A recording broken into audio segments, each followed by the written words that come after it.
వెన్నెల వాళ్ళ నాన్న రూమ్‌లోకి వచ్చి ఒక డైరీని చూస్తూ ఉంటుంది. ఏంటి ఈ డైరీ నాన్న డైరీలా ఉందే! ఇందులో ఏముందో చూద్దామని చెప్పేసైతే ఆ డైరీని ఓపెన్ చేసి చదువుతూ ఉంటుంది. ఇంతలో అక్కడ ఉన్న విష్ణు అయితే నేను త్వరలోనే చనిపోబోతున్నాను. నా గుండె ఆగనంటుంది. ఇక చనిపోతాను అని చెప్తుంది. అందుకే నేను త్వరలోనే చనిపోబోతున్నాను అని చెప్పేసైతే రాసి ఉంటుంది. అది చూడగానే అక్కడ ఉన్న వెన్నెల అయితే ఒక్కసారిగా షాక్ అయిపోతూ ఉంటుంది. ఏంటి నాన్న చనిపోయింది. ఈ గుండె జబ్బు వల్ల చనిపోయారా? లేదంటే బ్రతికి ఉండేవాళ్ళా అని చెప్పేసైతే చాలా బాధపడుతూ ఆ డైరీని ఇంకా చదువుతూ ఉంటుంది.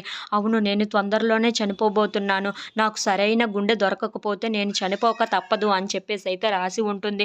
మీ అమ్మను నేను ఎలాగైనా సరే కాపాడుకోవాలి అనుకున్నాను. కానీ అది నాకు జరగలేదు. కానీ మీ అమ్మ చుట్టూ ఉన్న వాళ్ళందరూ ముళ్ళ కంపలాంటి వాళ్ళు. మీ అమ్మని చాలా జాగ్రత్తగా కాపాడుకోవాలి అనుకున్నాను. కానీ అదేమీ కావటం లేదు అని చెప్పేసైతే రాసి ఉంటుంది. అది చూడగానే అక్కడ ఉన్న వెన్నెల అయితే చాలా బాధపడుతూ ఉంటుంది. ఇంతలో అక్కడ ఉన్న వెన్నెల మాత్రం మీ అమ్మని చూసుకోవాల్సిన బాధ్యత నీదే వెన్నెల అని చెప్పేసైతే విష్ణు రాస్తూ ఉంచుతాడు. అది చూడగానే అక్కడ ఉన్న వెన్నెల అయితే అవును, అమ్మను కాపాడుకోవాల్సిన బాధ్యత నాదే. నేనే ఇక్కడుండి అమ్మని ఎలాగైనా కాపాడుకుంటాను అని చెప్పేసైతే అనుకుంటూ ఉంటుంది. ఇంతలో వాళ్ళ నాన్నని తలుచుకుంటూ చాలా బాధపడుతూ ఉంటుంది. అయితే నాన్న ఇక లేడా? నాన్న వస్తాడా? అని చెప్పేసైతే అనుకుంటూ ఉంటుంది. ఇంతలో అక్కడ ఉన్న విష్ణు మాత్రం నేను బ్రతుకుతానో బ్రతకనో నాకు తెలియదు. కానీ మీ అమ్మ చుట్టూ ఉన్న ముళ్ళకంప లాంటి వాళ్ళని వీళ్ళని నువ్వే తట్టుకోవాలి అని చెప్పేసైతే రాసి ఉంటుంది. If you like this video please like, share and subscribe.